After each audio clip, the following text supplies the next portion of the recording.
Live. I'm live. I'm going to turn that light off.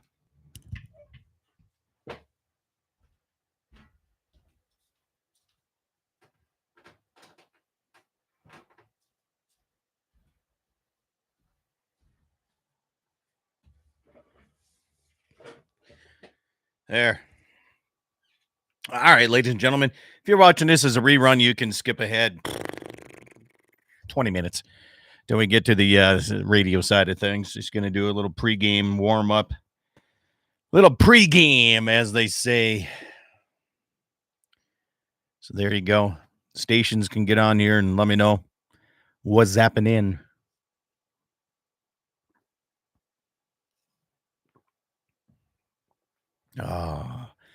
Morning, Waylon. Aren't you, did you get an antelope tag this year? Or they probably didn't even have a season over in that neck of the woods, did they? Down at the home places. I tell you.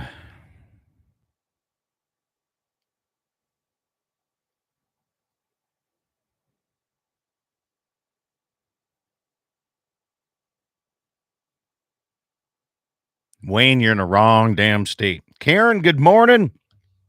Hope everything's well in the Mobridge side.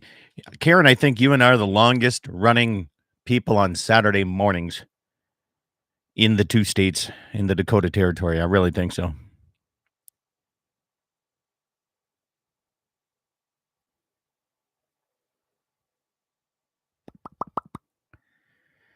Not open in that unit, huh? Remember growing up, man, the Dogtooth Hills, man, there's always antelope over by, like Victor Turnus is running across in that area. That's where I remember a lot of them.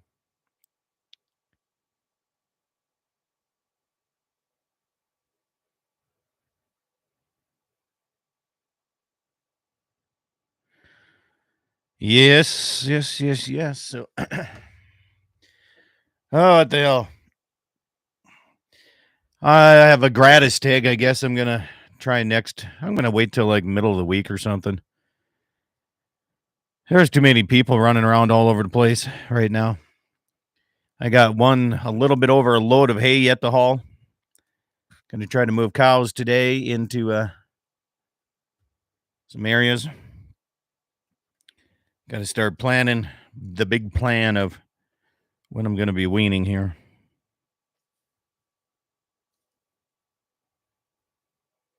Which is going to be pretty damn quick.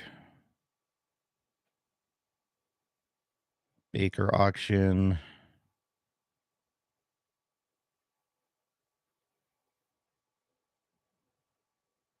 That's about it here. Okay. There's a nice one at the farm now. Yeah. I bet you guys, I guarantee you guys have more antelope than we have in this neck of the woods here. Pronghorn, as they say. Pronghorn. Oh, should we get these hoodlums from the 701 on? Oh, excuse me. Das Hoodlums. Let's see here. How do I do this? Let's get the breaker on here.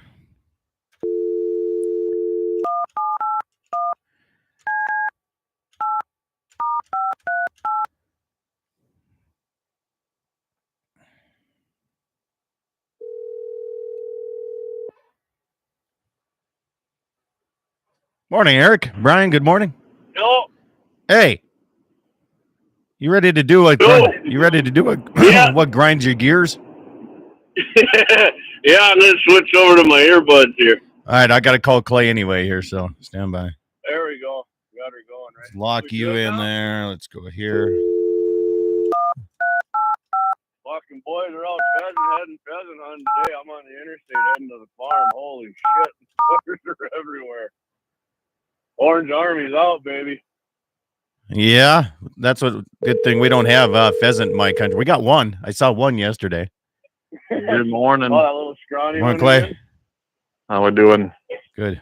You guys in the same vehicle? Nope. No, I actually ended up not getting to go today. I'm actually at home. Okay.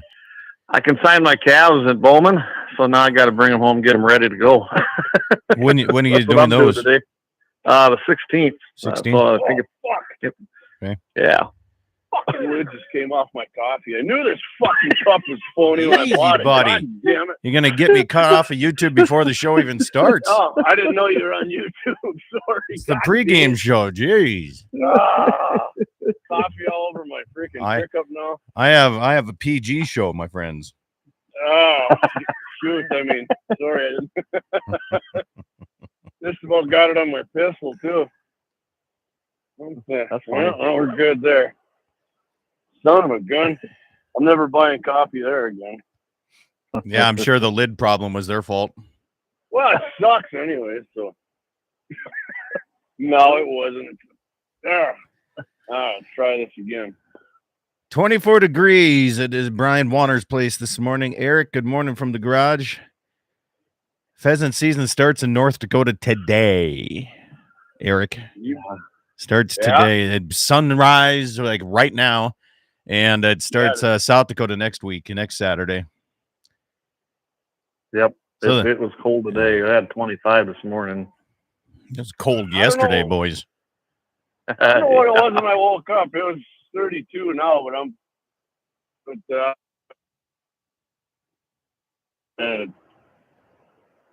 Bismarck, we're in the banana belt. Yeah, you are. But just about to New Salem now. Gonna stop in for a little shot of milk from Salem Sioux or what? Maybe she's got better coffee cups than where I got this one. See, I went to a place I usually don't go. That's why. Oh, man. I'm pretty regimented. Brian, he's watching already, MVE. Hey, Brian, morning, MVE. I got to get that in. Good deal. Hold on here. I got a question. I'll get it here. Let's see here. Question was, is a pheasant season resident only today? I think this is the normal one. This is the normal one. This is the regular open up to everybody, isn't it? Yep. They just went a week early, I think, or something like that. That was youth. We don't have a resident only before we don't do that. The only thing about North Dakota is I think non-residents, you cannot hunt our private land open to sportsmen or plots on stuff for the first week or something like that is how that works. So our pheasant season, it's open, like no matter who we are. Hey Jeb, if you're listening, go ahead and send a text in.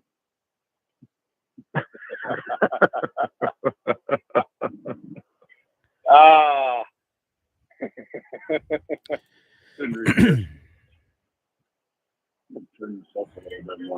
right, we're gonna do a grind my gears program today. Sounds good. Just because. Hey, Clay, go ahead. No, I was just gonna say, Clay. I think Todd sounded pretty good. That whole recording there he did of the show yesterday morning. Oh, yeah, I didn't get a chance. Mine, I don't know what happened at the end of that. It was on the iHeart. It was on the iHeart link, though. I can tell you that. I checked my stuff. It wasn't on my stuff. So. Okay. Go ahead, Scott. Sorry. I forgot. I'm playing with my phone system. I know there's a way I can balance you guys out through the phone, and I'm trying to figure that out. Oh. What do you mean balance? Like, Jamie, you're a little bit quieter than Clay because you're on a cell phone. Okay. And just driving and stuff, there's some background noise. Plus, you got those sperm-looking earbuds thing in your ears. And I'm trying to boost you up here a little bit, and I'm trying to figure out. I've never played with it before, so I'm trying to figure it out. Sperm looking, that's a good one. Well, those Apple iPods, those white things hanging out of your ear, it reminds me of the there's something about Mary when the guy had that stuff hanging off his ear. Yeah. Every time I see people with those in, that movie comes to mind every single time. I'm gonna remember that. I just call them my sperm buds from now on. I think I'm gonna buy the Milwaukee ones I seen on the old TikTok. Really? I think those. Okay, they're. I like the looks of them. I like the little bit better ear cups that they come with. think they're. Like, what do you mean, like the rubber ones that go in your ears? Yeah, they fit. They kind of mold to your ears a little bit better. I'm going to give you grind my gears right now. I don't like those because when I wear those at work, then I can't hear people talk to me. Yeah, but I'm saying I understand that, but like for what I do out here, there's nobody else around, so. You got me there. Yeah, I'm just saying, like when I'm in the tractor or the semi or whatever like that, I'm be a little easier for me to hear. Is that OSHA approved then? Yep, they sure are. By the way, I'm home. I'm broadcasting to our stuff too, so okay. That way, if anyone wants, they can see it there. I actually had a cop at a stoplight once. I looked over and he was staring at me and he told me to roll my window down. So I did. He goes, "You can't have earbuds in when you're driving." And I said, "Would you rather I talk on my phone or would you rather me do it hands free?" "Oh, I didn't know. I thought you were listening to music." And I said, "No, they're for talking." That's not right. You can have earbuds in, can't you? Not according to this guy. Interesting. He thought I was, because he was just eyeballing me, and I kept looking over at him, and finally, like, roll your window down and gesture, Maybe recognize you from your media streams. Well, I thought he was going to say, "Hey, GunsN701 kicks ass," but he didn't.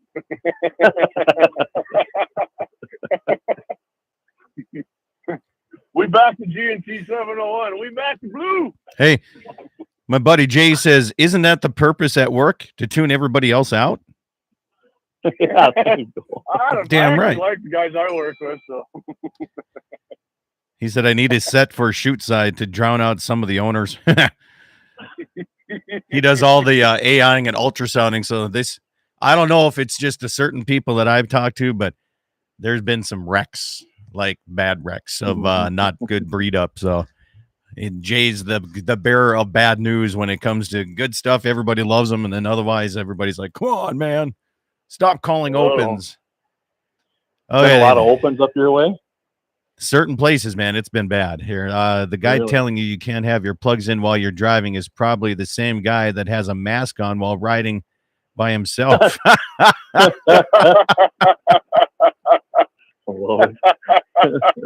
Maybe I should have pulled my sleeve up and had a Band-Aid on there like Taylor Swift's boyfriend on the commercials. What? I don't know. Travis Kelce is doing a commercial. Go get your COVID shot. Oh, good grief. Yeah. All right, stations countdown to 7 o'clock, 8 o'clock Central Time. Top of the hour here coming up here in shortly here. Scott Bulgy, good morning. Good to have you out of the South Dakota area. Appreciate that. 7 o'clock straight up stations on mark. 6 minutes, gentlemen. Or as they say in the Congress, gentle women and gentlemen. Don't assume any gender, Scott. People. Gentle That's people. funny, though, because they don't want that in the nation's capital. But yet when they refer to each other with kicking the Speaker of the House out, they were referring to that as gentlemen and gentlewomen. Wow, yeah, isn't that funny? Don't we have one in the Senate now, though? Because of Gav Dog there in California gave us a tranny? I have no idea. I don't keep track of trans and transvestites. Well, he appointed a new senator after Di-Fi kicked the bucket. Yeah, I have no idea. Wouldn't doubt it. Knows he told me. I thought it was a tranny, and I think Clay said it's just somebody acting. Coming out of San Francisco, I don't doubt anything like that. Well, I heard she's I don't want to use the word I used on our show, but she's supposedly a lesbian. I don't know if she's a tranny, but she's definitely not with us. Yeah. Heavy pro gunner. Found out I'm a lesbian. I am too. Okay. Jay says ultrasounding this year's been good, pretty much average. Getting ready to head to Joe Vesey's today. We'll see. Been a good run so far. Good deal. Yeah, I'll be checking mine here probably in a couple weeks. Yeah, me too. Well, I'm going to wean first. I'll probably do my heifers. I'm going to wean first. And I'm going to ultrasound on a different day, Jay. Just so I know you're listening here. So I know you're I know the dates are getting run in together. That's why I'm going to probably wait a little bit longer to ultrasound. But weaning is going to be a little earlier this year. I'm bringing them home. I'm not going to risk any of these fog days and the snowstorms like I did last year, and I'm going to get them back into my winter pasture and be done. Don't blame you there. Can you have a pistol? Can you have a pistol grip on a shotgun for hunting? Yeah. Yes, you I can. don't know why you can't. Yeah. When I hunted, that's what I had. Game warden looks at it kind of sideways, but it's legal. Yeah. Said get a bolt action. Damn right. Yeah. Make him really look sideways. What's that, Clayton? Make him really look sideways, then be like, "What in the world?" Yeah. Bolt action with a Bud Lee with a pistol grip, with a salt clip grip. Assault grip. I think Todd Mitchell does that in the mornings. Assault grip. I think he's working today. I don't know if he's working or yeah, he is. He said he was going to be member play. Okay. Yeah, he said that yesterday. He was going to be working this morning. Hi, Todd.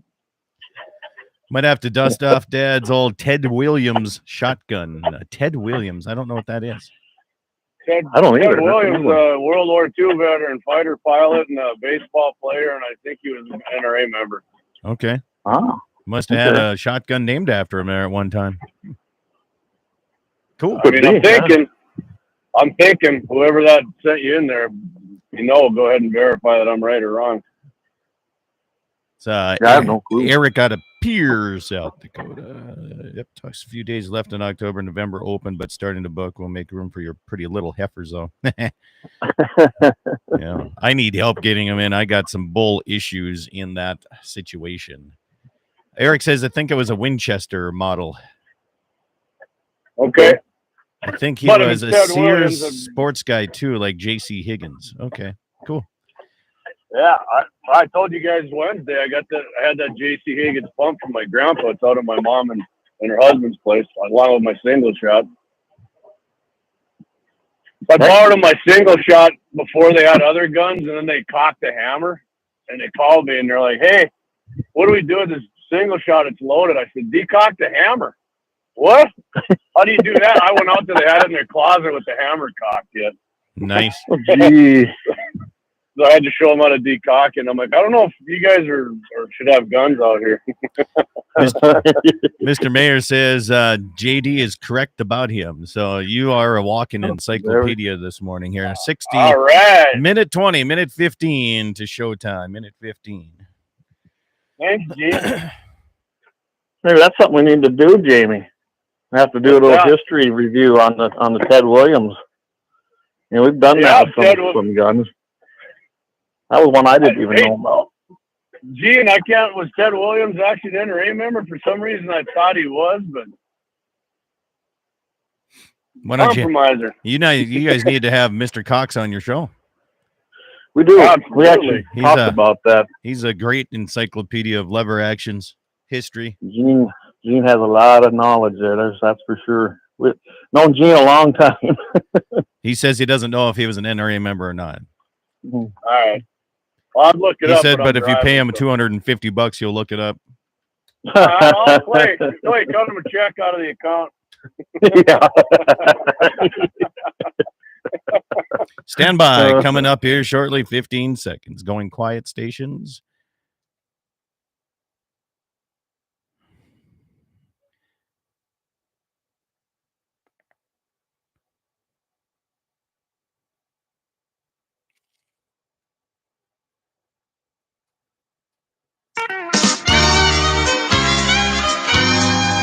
Good morning and welcome to the Saturday edition of Dakota Prairie Outdoors. Good to have you along here on a beautiful Saturday morning. In some areas, right? Pronghorn antelope season opened up in North Dakota yesterday. So those guys are running around here. South Dakota's been open up a week already. But today is the opener of the North Dakota pheasant season. South Dakota starts next week. I don't know why. They should just have them all start on the same time. I think it'd be a lot easier for me to, and especially those that are crossing state lines. All right, and be able to have land on both sides. Welcome to the program on great radio stations like KGFX out of Pierce, South Dakota, KOLY, Mobridge, K-Fire 550, the Bismarck Mandan, KCJB out of Minot, and also the Voice of the West, KLTC. I'm Scott Bachmeyer, Dakota Prairie Outdoors Saturday edition. This morning, we're going to grind our gears. That's right. Haven't done one of these in a long time. And the guys from the GunsN701, Clay Peterson, Jamie Breck, good morning, gentleman and gentlewoman. Good morning. I'll let you guys find out. That's how they refer to everybody in the federal side. And we were just talking about that off air before the radio listeners joined in. Is, you know, when you're watching some of this stuff in the Congress, they call gentlemen and gentlewomen, but then they don't want genders to be labeled. So I don't understand that. That's what's first off grinds my gears this morning. That whole politically correct labeling, basically. Yeah, I agree. I assumed you were calling me gentlewoman because you were making fun of my earbuds before we came on live here. So I was making fun of your. I was. So Jamie, you're on your way up to the farm here to do what? Are you going to hunt some pheasant? I'm going to walk with my friends. I'm actually going to do some filming, videoing, whatever you want to call it. Filming. Nobody uses film anymore. I'm going to video some stuff for our channel and social media stuff. But yeah, one of our sponsors and a couple of my lifelong friends there, a blind guy in North Dakota, Wyatt and Tammy, and they're listening right now. They're on their way up too. But yeah, we're going to do a lot of pheasant hunting today. Should be fun. Seen a lot of pheasants up there, so I'm looking forward to watching them guys limit out. Wyatt's got his new dog, Deuce. We're gonna give him his first go at pheasant hunting season, and like I said, it should be a great day. And I'll let you guys know how it goes. But yeah, I'm on the interstate right now. I'm about another 5 miles. I'm gonna turn north here on Highway 49. Okay. So hopefully I don't lose you guys. So Jamie, if you do, that's fine here. But here's the thing: we have to explain to my audience because they're like, you're taking a blind guy pheasant hunting. So we have to explain this for those guys that don't understand. The blind guy sells window treatments like blinds, and he calls himself the blind guy. Right? They got they got Braille on their shotgun. So. Because I know there's people out there going, really? They're taking a blind guy pheasant hunting? That's impressive. double barrel side by side 28 gauge CZs is what they shoot. Yeah, pull both triggers so they can hit scatter that thing a little bit, you know. So the question came in ahead of time, can you use a pistol grip on a shotgun while bird hunting? Yep, I used to do it all the time when I bird hunted. Absolutely. Now hold on, that doesn't mean it's legal. Well, I talked to the game warden. He was right there. He didn't. Yeah, he just looked at it funny and kind of looked at me, and then he didn't say anything. So okay, go ahead and use it. Maybe he's looking at your ear pods. Those weren't invented then. Okay. So part of the grind your gears, you can text this in. If you're watching me on the YouTube live channel, you can mention things there. We got one. Mr. Mayer's got one for us. You can also text them to me at 701-425-6651. You can also call the live 800 toll-free number, I should say, 888-932-5682. That's 888-9-DAKOTA. And we can get after that here. So Gene says, J.C. Higgins makes me cry. Sears killed a lot of F in rifles to make store brand deer rifles. I didn't know that. Yeah. So well, I had a Sears shotgun too. My second one I ever had, 20 gauge pump. It was a Sears. I don't think the firing pin actually ended up going south on me. That was before I knew how to fix anything on shotgun, so I just bought a different one. Nice. Oh, it worked pretty good for me. My first shotgun was out of the Coast to Coast in Elgin, North Dakota, that I actually purchased. Otherwise, I had to use a hand-me-down 410. The 410 worked for you anyways compared to a higher gauge. It worked. You know, I mean, yeah, it was a single-shot 410. You had to take your time and aim for one bird. I mean, here's the problem I have with my own personal problem with semi-auto shotguns or semi-auto rifles is sometimes you don't take that time to take that one good shot. You're always thinking about, I have more than one round. I'm going to pump out 3 shots here right away. And then I miss everything, right? So now, so the single shot kind of taught me patience. I think that helped. I would agree with you. When I bird hunted, I mostly did use a single shot. And when I did try semi-auto once, I used my dad. Man, I ran through shells like they were for free. I actually sucked with that thing. Semi-automatic rifles, for whatever reason, different for me, but semi-automatic shotguns, yeah, I'm definitely a spray and pray guy with that. How about you, Clay? What was your first shotgun? Oh, mine was, we were talking about that the other night. To come out of Montgomery Wards, just a 12 gauge my grandpa had. That's what I started out with.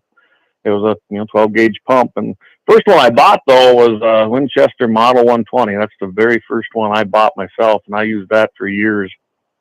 Basically, I've always been using a pump shotgun. I'm pretty fast with it, I guess. That's what I always used when I even went trap shooting. Yeah. But you get that slam fire model? Yeah, that's what it is. No. I started the boys out, though, with single shots. I thought I wanted them to get used to a single shot in a 410. That's what we did at first. And then I moved them up to a 12 gauge eventually, and they both do. Honestly, I was kind of pretty proud of them because they both, I think, can outshoot me anymore with shotguns, which is, hey, I'll take it. Does anybody start their kids off with a 410 anymore? Do they just start with a 20 gauge right away now? I think it's a 20 gauge semi-autos. Most of my friends who have kids that are hunting it, most of them have 20 gauge semi-automatics. And so there, you brought up something, the semi-automatic versus, single shot or pump. Yeah. I always advocate to start kids anymore with a semi-auto. Now you can control them. Really? Yep. I'll tell you why. After being out there and actually working with kids and especially on shotguns when I was helping out with that, they don't get the recoil, so they don't get afraid of it. And you know what? A 20 gauge semi-auto, you really don't have much of a kick at all. But don't let them shoot, a box of shells, through it like that at nothing. Make them learn just as you would with a single shot. And that's kind of what I suggest now. I've had a lot of good luck. When I took my nephew out, I did the same thing. I had a 20 gauge semi by that time. And yeah, I let him have one shot at a time, but he wasn't scared of it. I noticed that he caught on real fast and took that fear away. And plus he was a town kid, so he'd never been around it. Maybe it's a different situation if you don't live from the city, come from the city, but I really do recommend that. I really do. Yeah. I always thought single shot was a great way to start anybody up because like I said before, it kind of teaches patience and accuracy a little bit, but I never thought about the kick on because you're right. Semi-autos don't kick very much at all. So. No. And you take that whole element of a kid getting afraid of a gun. And we actually started implementing them a lot in the youth programs there at the end of my career with the NRA, which I thought was a good idea. Yeah. Jim Albers just mentioned, he says, I just bought my grandson a single shot 410. So yes, they still make them. There's no doubt. Well, guys, we're going to come back here. We're up against our first break. So you got 5 minutes to go grab some coffee and enjoy the commercials of Dakota Prairie Outdoor sponsors here. JD, as he's known now, I still call you Jamie, and Clayton Peterson, guys from the GunsN701, join me this morning on Dakota Prairie Outdoors. Grind your gears. Send me what you think is grinding your gears this morning, and we'll cover them right here. Dakota Prairie Outdoors coming up after these messages.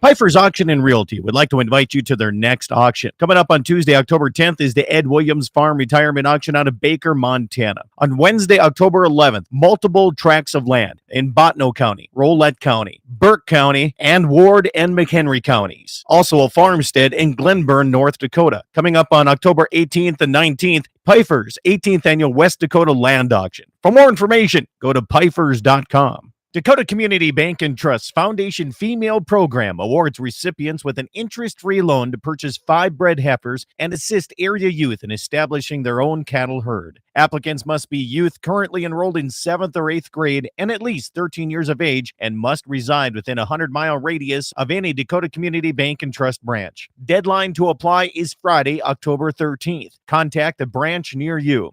The Foundation Female Program, brought to you by Dakota Community Bank and Trust. MoPro Guide Service, the best on Lake Oahe. Brent and his staff will give you the most enjoyable fishing experience, always having the latest in electronics, gear, and the most comfortable Lund boat on the water. Fish with somebody who lives in Mobridge, South Dakota, the heart of Lake Oahe. If you need a place to stay, the Mo Rest Motel has newly updated rooms with free internet, a family-owned and operated business. Go to OaheWalleyes.com. That's OAHE Walleyes.com for the best fishing experience Lake Oahe has to offer. East Greets West, an annual fundraiser for the North Dakota Cowboy Hall of Fame, scheduled for October 20th at the Valley City, North Dakota Eagles Club. This fun event begins with a social at 5, followed by a delicious dinner, and a very lively auction takes place following the night's keynote speaker, Jeff Gould, telling America's story. Uplifting, touching, and profound, it's a presentation that inspires listeners to consider the sacrifice and blessing of our nation's history. Tickets for this event available at northdakotakowboy.org. East Greets West, October 20th at the Valley City Eagles Club. GunsN701 has all the panels you need. Freestanding panels, windbreak panels, feeder panels, and the original protester panel. If you don't know what that is, it's a sort panel that makes sorting calves from a cow a breeze. You can custom order sizes to fit your current operation, or you can start from scratch. GunsN701 also does trailer repair on any size trailers, mobile welding, and custom cattle hauling. Call Justin at GunsN701 at 701-206-1030. That's 701-206-1030. GunsN701, the farmer and rancher's go-to guy. Pfeiffer's Auction and Realty would like to invite you to their next auction. Coming up on Tuesday, October 10th, is the Ed Williams Farm Retirement Auction out of Baker, Montana. On Wednesday, October 11th, multiple tracts of land in Bottineau County, Rolette County, Burke County, and Ward and McHenry counties. Also a farmstead in Glenburn, North Dakota. Coming up on October 18th and 19th, Pfeiffer's 18th Annual West Dakota Land Auction. For more information, go to pfeifers.com. Dakota Community Bank and Trust Foundation Female Program awards recipients with an interest-free loan to purchase 5 bred heifers and assist area youth in establishing their own cattle herd. Applicants must be youth currently enrolled in 7th or 8th grade and at least 13 years of age and must reside within a 100-mile radius of any Dakota Community Bank and Trust branch. Deadline to apply is Friday, October 13th. Contact a branch near you. The Foundation Female Program, brought to you by Dakota Community Bank and Trust. East Greets West, an annual fundraiser for the North Dakota Cowboy Hall of Fame, scheduled for October 20th at the Valley City, North Dakota Eagles Club. This fun event begins with a social at 5, followed by a delicious dinner, and a very lively auction takes place following the night's keynote speaker, Jeff Gould, telling America's story. Uplifting, touching, and profound, it's a presentation that inspires listeners to consider the sacrifice and blessing of our nation's history. Tickets for this event available at northdakotakowboy.org. East Greets West, October 20th at the Valley City Eagles Club. Western Frontier Insurance, agents that understand you, your needs, and the community. Whether you're looking for coverage on your farm, ranch, home, or auto, you can trust that Western Frontier Insurance will find you a combination of price and coverage that works for you. No fancy jingles, no talking boxes or talking animals, just good neighbors helping to keep you covered with price in mind. Western Frontier Insurance. Offices in Hazen, Washburn, Wilton, Bowman, and Hettinger. On that road, but don't you worry, one day I'll settle down, and when that time comes, I hope you're still around. I hope you're still around. I hope you're still around. Welcome back, everybody.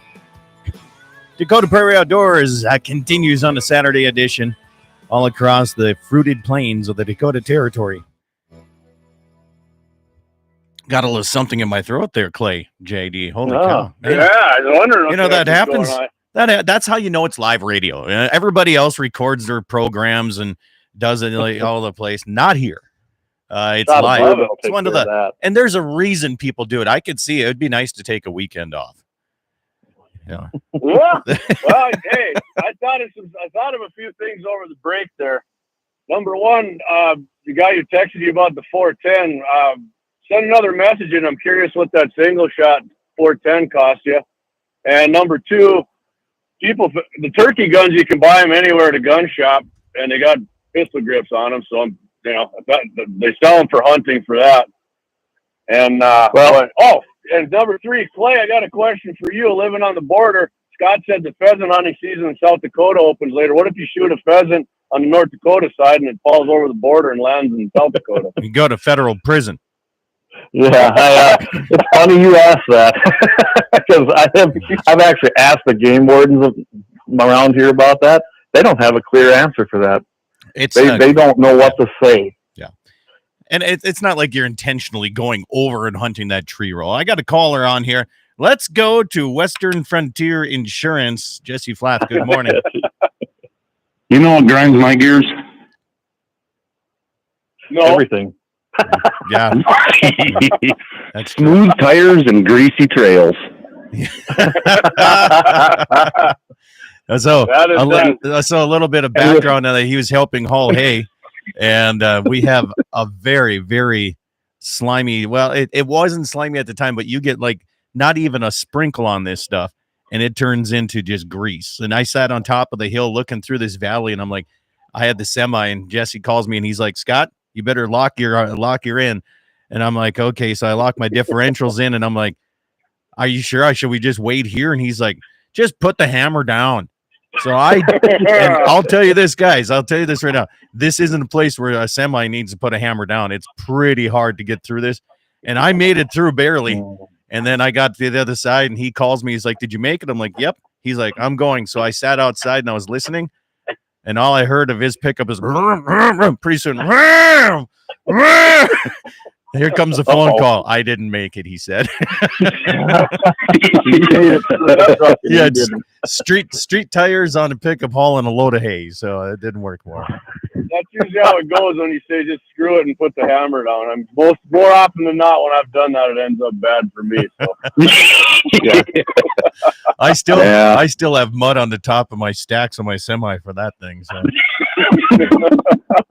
You probably had the advantage actually going through with a big load like that, Scott. I don't know. You probably got more traction, probably. I am not. Oh, I was loaded. Trucker, so yeah. I was loaded. I just had when I bought this pickup, it had brand new tires on it, but they were what I would call city tires, and I thought, well, I'll run them out. And when I was hauling hay with them on, that was just a bad decision.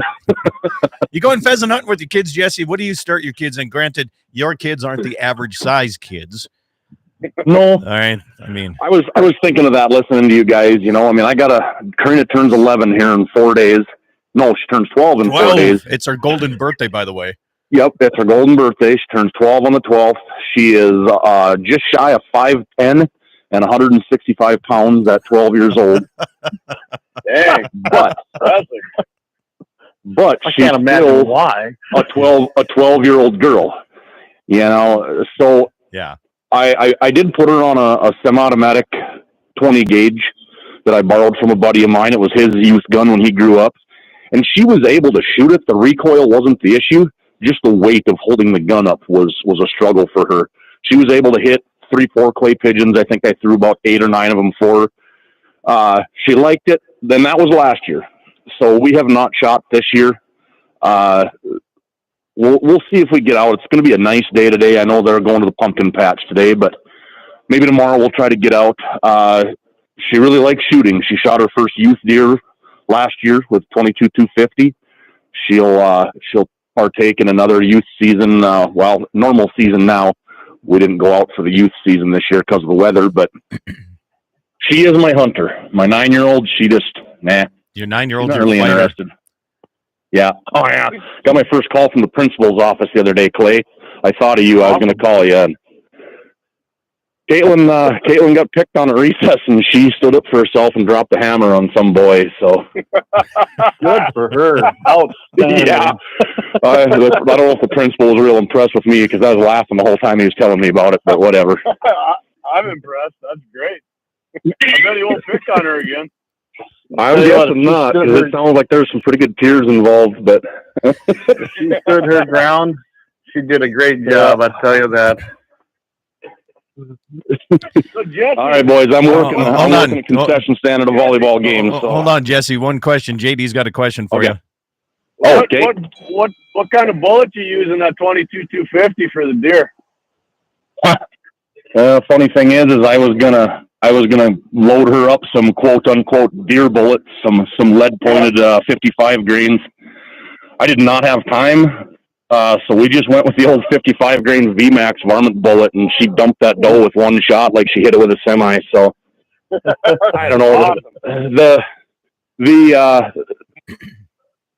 All of the discussion and the thoughts and all this stuff on different bullets and all that for deer anymore, I consider deer a light skinned animal, even mule deer.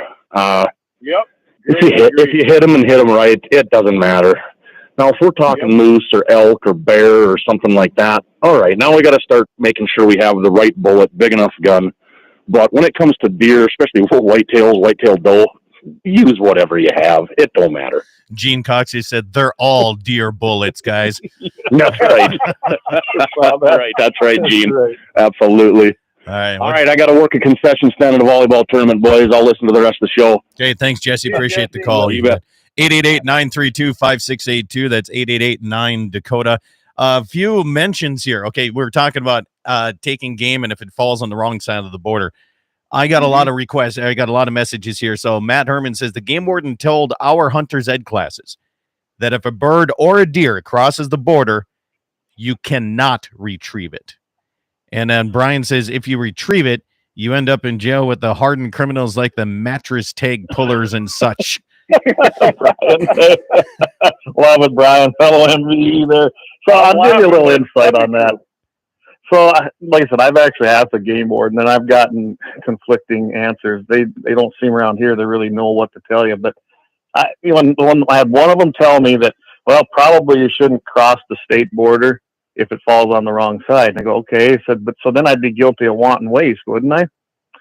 You should have seen the look on his face then. He was very puzzled. So I actually literally, if you think about it, I literally could shoot one on the North Dakota side. And you know how deer are. If it isn't a complete heart shot, it might jump a few feet onto the other side. I mean, my land goes right up to it. So, yeah, it's an interesting question. I kind of look at it this way: what they don't know, don't hurt them, and just move on with your day. I'm going to throw this at you. So I think some of the rules, both North and South Dakota, they allow the game wardens to kind of have their own opinion on things. Now, each person, like you and all three of us, have our own opinion on different things, which I feel in some ways is good, in some ways might not be as good.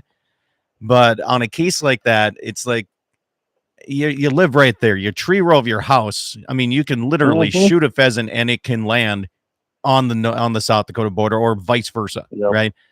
So, I mean, I understand that. And I think they do too. I really do. But to actually have a rule that's black and white, I think they keep it gray for a reason, and that's to let them have their own discretion about it.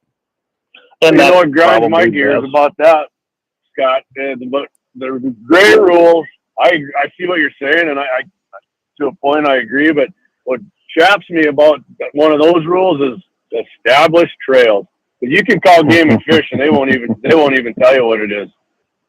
Don't start with trails and me in this country, my friend. So I tell you what, if I can see it, I said, if I can see it from Google Earth, would you consider that a trail? Boy, yeah. Said, absolutely not. I hear no. We're up against the break. We're going to get into this, guys. You want trails that are established now. We'll cover that coming up our way. This is, of course, all people's opinions here. You can chime in on this too. 888-932-5682. Back after these messages.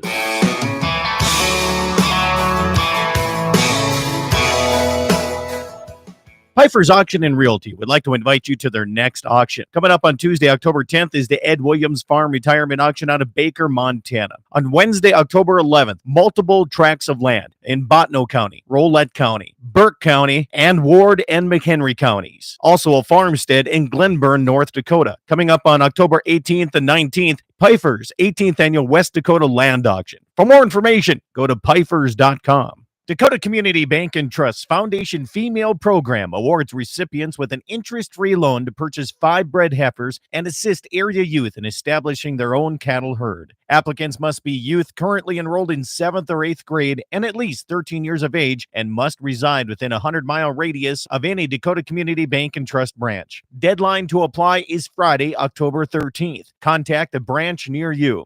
The Foundation Female Program, brought to you by Dakota Community Bank and Trust. MoPro Guide Service, the best on Lake Oahe. Brent and his staff will give you the most enjoyable fishing experience, always having the latest in electronics, gear, and the most comfortable Lund boat on the water. Fish with somebody who lives in Mobridge, South Dakota, the heart of Lake Oahe. If you need a place to stay, the Morest Motel has newly updated rooms with free internet, a family-owned and operated business. Go to OaheWalleyes.com. That's OAHE Walleyes.com for the best fishing experience Lake Oahe has to offer. East Greets West, an annual fundraiser for the North Dakota Cowboy Hall of Fame, scheduled for October 20th at the Valley City, North Dakota Eagles Club. This fun event begins with a social at 5, followed by a delicious dinner, and a very lively auction takes place following the night's keynote speaker, Jeff Gould, telling America's story. Uplifting, touching, and profound, it's a presentation that inspires listeners to consider the sacrifice and blessing of our nation's history. Tickets for this event available at northdakotakowboy.org.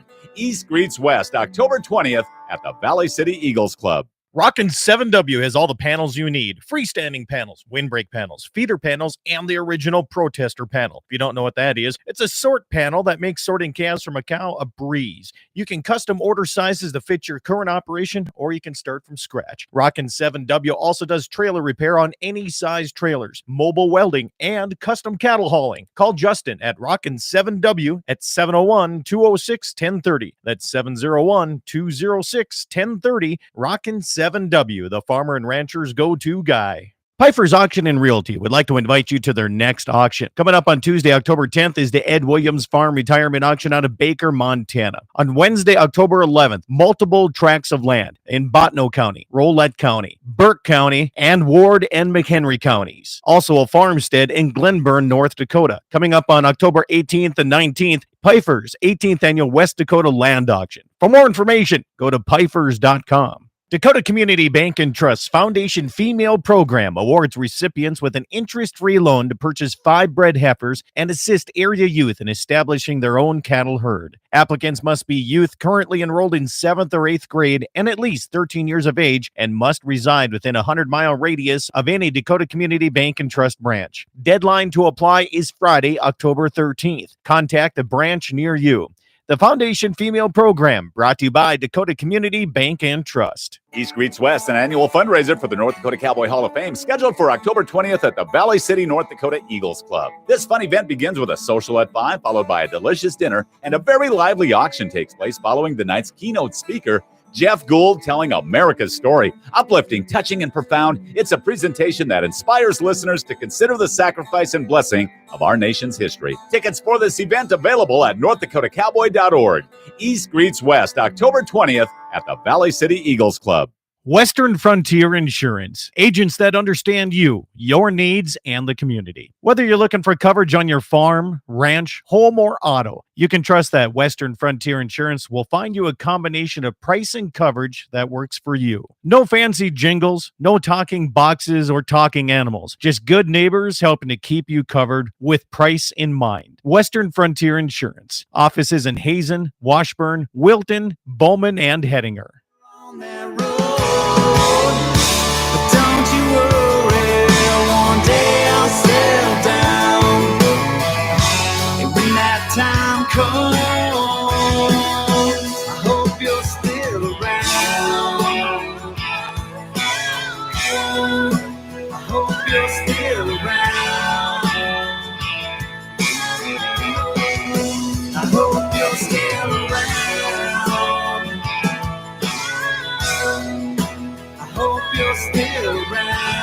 Welcome back, everybody. Dakota Prairie Outdoors Saturday edition continues all across the Dakota Territory and around the world on my live YouTube channel, Dakota Prairie Outdoors Radio.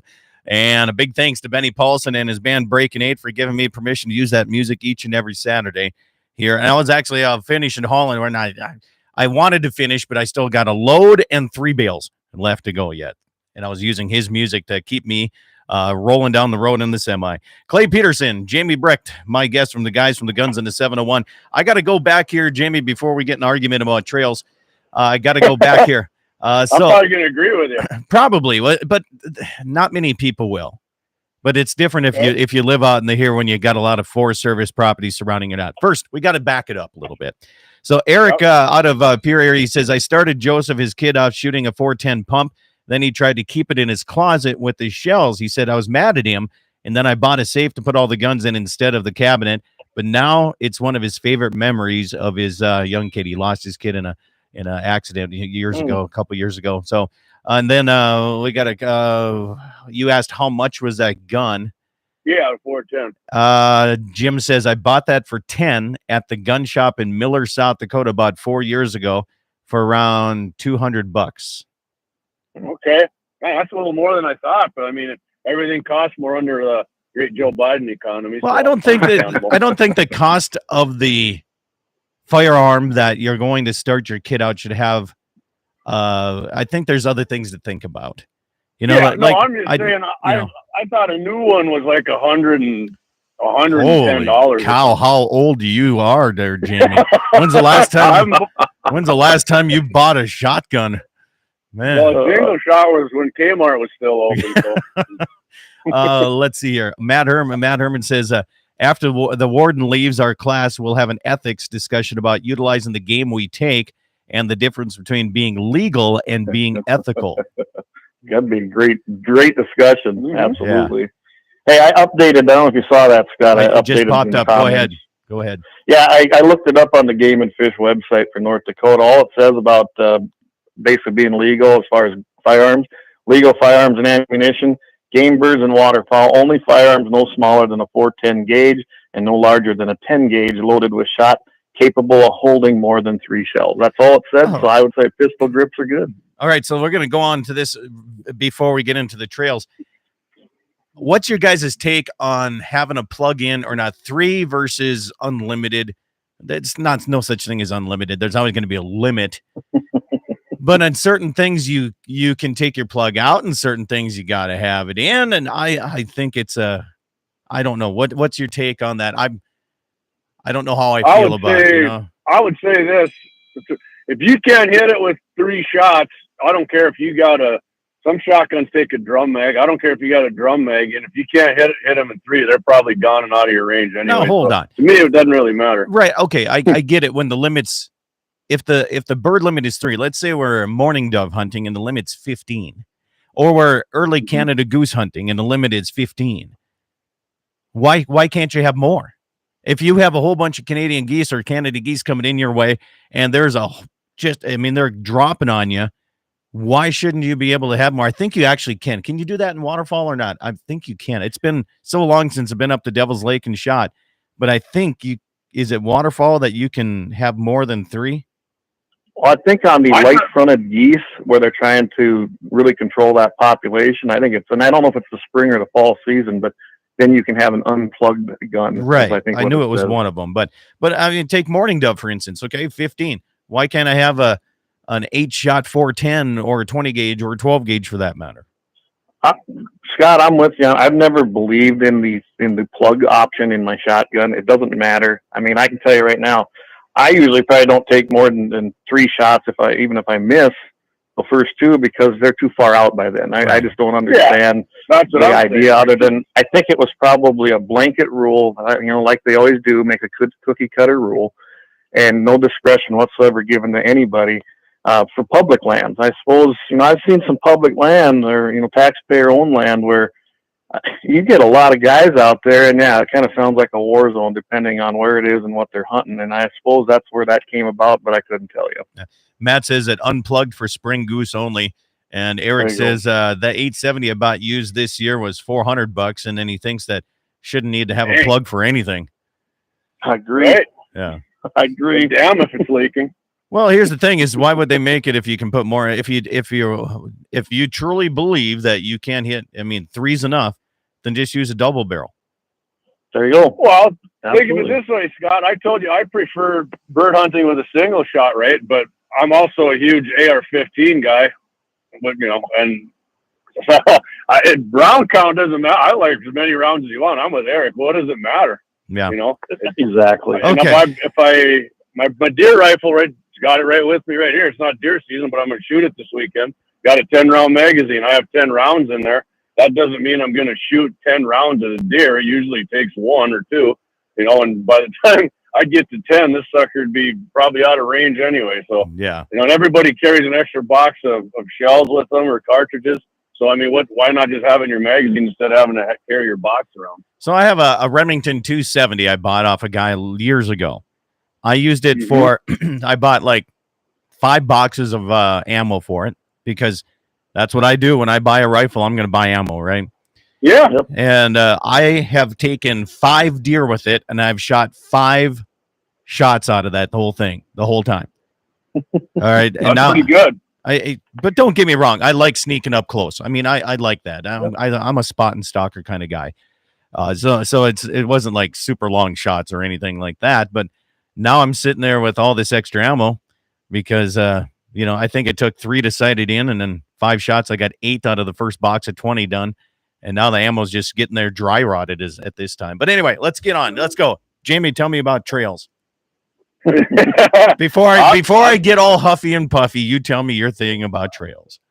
Well, I'm just telling you what I was told by Game and Fish, because we have hunting shacks, and then I think I heard you talking about established trails on your show once, and I'm like, that's a thing on private property?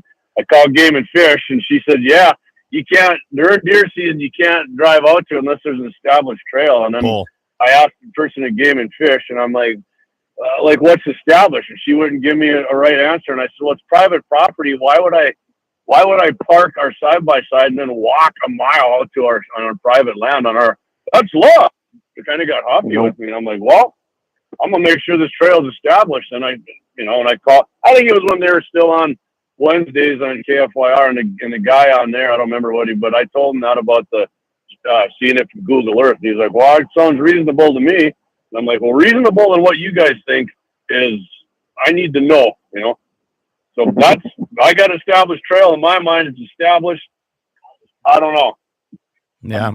So what's your take on it? Right. It's private land. I don't even think you need a trail, in my opinion. I agree. Private land is private. If they want to come on there and say you can't drive there, bull. I mean, I fence. You chase cows. You do everything you can. You got to go where you got to go. Okay, but if if I'm gonna shoot a deer and it's like, it's my land. If it's private property, that deer's going to be gotten as soon as I can, so that meat tastes as best as it can. It's not like I'm using my 4-wheeler to go hunt the deer. It's to go to retrieve that thing, right? And I think that's what they're thinking. Like you're going to drive up to them and shoot them, which again, if it's private property, I don't care if you do that, but I see what they're saying there. My beef with it was, like, I'm going to park and walk on private property a mile to a hunting shack that we built on private property. Not happening. Exactly. Not happening. Now, when it comes to Forest Service ground, I don't even call it public ground anymore because it's Forest Service. Public has no say in what we can or can't do on it. It's the Forest Service that has the say on it. Okay, trails. Established trails. They're supposed to stay on established trails, but you take the one guy on his side-by-side that wants, instead of staying on the trail, he wants to just drive the edge of the canyons so he can look down in there without getting out of the side-by-side. Well, you make that little impression on the grass, and then the next 28 people see that, and they start driving it, and eventually it becomes an established trail, which is not supposed to be that way, but that's how things are now. In some of this Forest Service property around us, there's trails everywhere. It looks terrible, and then you get people, especially if it's too wet or too dry or whatever. It's a scary situation, especially for fires. So, but yeah. That should be established trails on something like that. Then, you mark it and say stay on the trails or something. I agree with that. I don't like people who go ride side by sides in the mountains. Even people I know that are heavy into their razors and whatnot, they don't like it when people go off the trails there. Yeah. It gives them a bad name. Yep. Okay. So we're not far off on the trail thing. Clay, what's up? No. Yeah. I'm like right here, I've got a couple of allotments that go with this place here that are the grasslands. But they had a sign up there. I don't know what happened to it, but it used to say wheeled motorized access restricted, which meant to the established trail within. The only trail in that particular piece, it's 2 quarters, was one out to the water tank when I'd go out and check and drop salt and stuff like that. I don't know if that's still the rule, but I know there's no sign up there anymore. Is that similar to what you got up there with the Forest Service tax funded land? No, they took all those signs away because they got public pressure about, oh, we want to be able to drive out there. We want to be able to enjoy it. We can't, that's the biggest thing that I have an issue of. If you're going to come out here and hunt, and instead of cutting through my private property, that's private property, and they have no easements across it, and there's no way that, stop at the corner where there's already federal ground and walk. Yep. Yeah. Because access means things different than everybody. To me, access means I have access to enter it. If that's walking, I can still enter it. In some people's minds, it means I want to bring my pickup and camper and my ATVs out here, and I should be able to go through your private property to get there. And some places they are, and some places they're not allowed. But I think that's the problem is, what was it back 10, 15 years ago? The Forest Service is trying to do the road management update. They're trying to update these maps. Right. And it's been shut down by the public so many times. And the private owners are like, yeah, let's update these, because even in our place, they're showing trails going into places where if you take that trail, you are going to fall off a 100-foot cliff. I mean, it's got eroded out and it's done. It's no longer there. And they had these trails from back in the, 60s, 70s, 80s, and all that kind of stuff. They haven't been updated forever. And they do need to update that, because even during the 80s, there were some land trades, some surface, they traded some stuff out. So now that's not Federal Forest Service anymore. And they didn't have the idea back then to get easements to allow access, and they didn't on a lot of it, especially south of the interstate. So, but anyway, that's my thing. Wayne says, can you ride pedal mountain bikes off the trail on Forest Service ground? I don't know that answer. I don't know, because you see a lot of these. I would say it depends on the pedal bike, because if it's one of those electric ones, like John has, that's a motorized vehicle.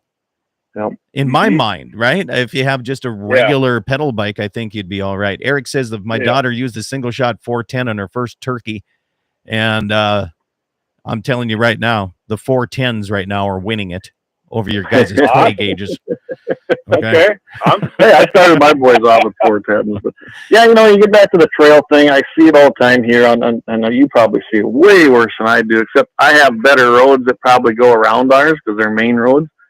But so many of these guys, I see them out there driving in tall grass, when they shouldn't be. I mean, I know they can start a fire instantly. It's very frustrating. Or like I have one piece that's intermingled. There's a piece of Indian land, and then there's a piece of deeded land, which is ours. Of course, there's no fence across that because I've grazed the whole pasture. And then I'll put a sign up, and I'll actually get told that, oh, you can't post this, because on their damn Onyx, guess what? It shows that whole entire piece is reservation land, and it's not. That's another issue we run into. Same with the trails. So, guys, please check it out. That's all I can tell people. Yeah. Check everything out before you hunt. Go see if the trail exists. See if it's private land. See if it's, not. Make sure you're checking everything out before you hunt, but I know a lot of them don't. Well, and Onyx, and that's why I switched to base map. It seems like base map usually has things updated a little bit better. Not always, but they can only update it when the county updates it. Absolutely, yes. So I got base map as well. Yeah. So, but anyway, Ed's not there, by the way, anymore. Did you know that? Good. So he quit. I know he did. I know he told me what was going on there. All right. So go ahead. I'll give you a quick temperature update right here. Just a little west of Zap. It's 28 degrees right here. Zip to zap. I was not old enough for that, but I heard stories. All right, here's a hot button here. We only got a few minutes left, guys. Here, hot button topic. Can or should you be able to fish public water over private land? That's in South Dakota. Yeah. I look at it like this, Gene. I know they pay taxes on that land. And what he's talking about is when the water comes up and floods it, should you be able to fish that? I don't know. I know the land's being paid on taxes. Should you be able to enter it from the private land that it's covering? No. Should you be able to fish over the top of it? Well, I don't know. I have no clue what the answer is on that. How could they get public fishing or a public pond without having access. Well, who designed that? Well, what they're talking about is you got those big areas, say, way east over there in South Dakota by Waugh Bay. Oh, yeah. And, and then you got the high water marks law, which is actually in South Dakota codified law, where you can enter through the high water mark wherever that may have been. So there's a lot of issues there that need to be clarified, and they still haven't fixed that issue, by the way, in South Dakota. Bottom line, cross over private land, you need permission. Bottom line. That's probably how it should be. Yeah. No matter what happens to the water. You know, I mean, does that mean, you go to the high water mark? Okay. Does that mean if it dries out, does that landowner get to go extend his field that much further? No. No. What if you take a drone and then hang your line and jig off it and go over the water and then jig with your drone? Hey, you guys laugh, but I guarantee somebody's going to press the issue on that. Eventually, we're going to hear a story about that. Well, I'd like to know. Northern grabs it and yanks the drone under the water. Then, when I always hear the word public waters, I'd like to know who gave the states the rights to just take control of water. I mean, they can pass a law and give themselves the right, but it's not their water. It never was their water. So that's one that's always talk about grind my gears is when states and government take control of something they had no right to. Yeah, Waters there. Brian says, just for anyone that may know him, longtime local cowboy, teacher, and saddle maker Rex Cook passed away on Thursday at the age of 95. Still roping and branding this past spring. Rex, Godspeed to you there. Thanks for letting us know about that, Brian. That's a good run right there. 95 years, and you're still out doing brandings and working cattle. 95, that's pretty awesome. Yeah. On a side note, much as I don't like giving Biden credit for anything, the meat puppet actually signed a bill that put back in funding for hunter safety and archery in schools. That was taken out in the Bipartisan Safer Communities Act, Clay. But yeah, I guess I'll thank Joe for that. I think that when I took hunter safety, it was in school. It was in our country school. And now they don't allow anything near the schools. I wish they would teach it. It was required. Like all of the kids had to take it, whether you hunted or not. And I think it's a good idea because at least it teaches you safety. Like if you find a pistol on the playground, right? You know how to properly handle it to take it to somebody. Well, I always say this, Scott. I was forced to take golf when I was in gym class, and I can't stand golf. So, and I still had to take it. And if you don't like guns or hunting, you should still take hunter safety. And it's actually a life skill, not something you go out and do and drink beer on the golf course. Okay, now you're invited next year to the Cowboy Hall of Fame golf tournament. Hey, you're taking a Thursday off next September. I'll get you the dates here when they get it to you. Yeah, let's do it. You'll find the good side of it here. But guys, give us a little information. Clay, where can they find the Guns in the 701 and all that good information before we got to leave here? Yeah, hit our website, GunsN701.com. A lot of information there, all our past episodes as well. And of course, we can hit us on Facebook, same name, and on YouTube. That's our three main places that people find us. And everything you need is right there at those places. 6:00 p.m. Mountain Time on Wednesday night, 7:00 Central. Jamie, what are you hunting today? You got 10 seconds to tell us. You bet. Going out with my friends here shortly, a couple miles from the farm, hunting some pheasants, going to do some target shooting, and it sounds like the beavers are back, so I'm going to be trying to put some holes in them. All right, well, have fun with the blind guy. I hope you can hit something. I'll let you know. Awesome videos up on our channel, so check it out. Sounds good. Clay and Jamie, Guns in the 701, check them out if you want to on their website and social media. As for me, have yourself a great weekend. Eat some meat, drink some milk, wear wool and fur. That was what I had to add in from last week. Have a good one, everybody.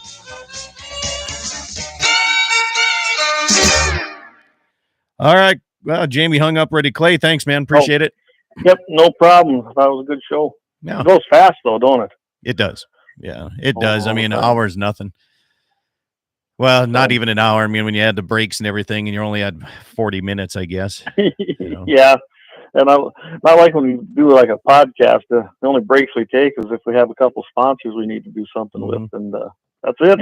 Yeah. We went 2 hours the other night. Oh, yeah. And that's when you know it's a interactive show is when it continues on like that, Yeah, it was a lot of fun. I've had a lot of good reviews already from people. They said it was a great show. Wayne, he chimed in and he called Jamie and thought it was a great show. There's a lot of it. So yeah, thanks for coming on. Appreciate it. Yep, And no thanks worries. for having us on. You bet. Well, Like I I got word that we got past we hit a sand rock with the trenching equipment. Ooh. We got the backhoe and we dug and we dug and we dug and it is 80 plus foot long. It is 9.5 foot wide and 5 foot thick. Oh my goodness. So we're going to go skip over it until the Forest Service allows us to either bore underneath it or go around it or whatever we can do. So we skipped over it, and we're going to just keep trenching from there and keep going and putting line in and seeing what they're going to give us permission to do. Yeah, that's about all you can do. I mean, the only other thing, if they make you go through that, plotted approved area, you're going to have to get, you'd have to get something that you can jackhammer through it, but that isn't economically feasible or even doable, probably. Well, that's going to be tough, man. It's out in the middle of nowhere. You never say, just hydrojet under it. I'm like, we have no water here. That's why we're putting a water line in, They don't quite get that concept. No, they don't. They have no clue what's going on, so. Unbelievable. But I got that. I'm going to run down and help do that, probably help there as long as we can get going there on a few things, and then. Yeah, I get done here. The boys, I can hear everybody stirring upstairs. So I know they're up, but we're going to head over and start bringing cows home and then sort them off, give the calves their shots and get them ready and sort our replacements off and then turn them back out. And I'll be loading up on the 14th, taking them to Bowman. So, yeah. So we're gonna you're right. I talked to Austin Visser. Heck of a good guy. He came over and swung over to your place? He did, yep. Good. Got a hold of him and and he took some videos and whatnot. Really a solid guy. And then I found out that we kind of knew each other, just didn't really know it. He's part of the Farm Bureau. So he was up at the Young Farmer Rancher Conference. I was up there too. And he said, I thought I knew. Of course, he knows Cheech and everybody we know. Yeah. So it was good to do business with some of them guys. I tell you what, they got a heck of a good plan to take that to market somewhere. So hopefully that where this works out and they'll have a lifelong customer if things go well, Yeah, hopefully they keep on doing what they've already been doing. There's no doubt. Yes. But I got to call him here. He left me a message yesterday about finalizing a few things. Yeah, sounds good. Well, I'll let you go and I'm gonna get to work. So that's why I didn't go up to Jamie's this weekend, but I figured I better get this done. So. Yeah, no problem, man. You have yourself a good one. You too. Catch you later. You bet. See you. All right. Stations. Well, I guess the rest of the folks listening in here, Scott, but most of the time they tell you to go around it. The engineer yesterday when we got a hold of them, they didn't sound like that was an option because it was so far in and across where they marked it. They gave us a 30-foot variance on either side of the stakes, and this is quite substantially a long ways. But also they staked it through a scoria hill. So a couple of college girls that evidently had a degree, but they don't know anything about putting water lines in. So what do you do? Anyway, you guys have a good one. We'll catch you on the Daily Show starting Monday.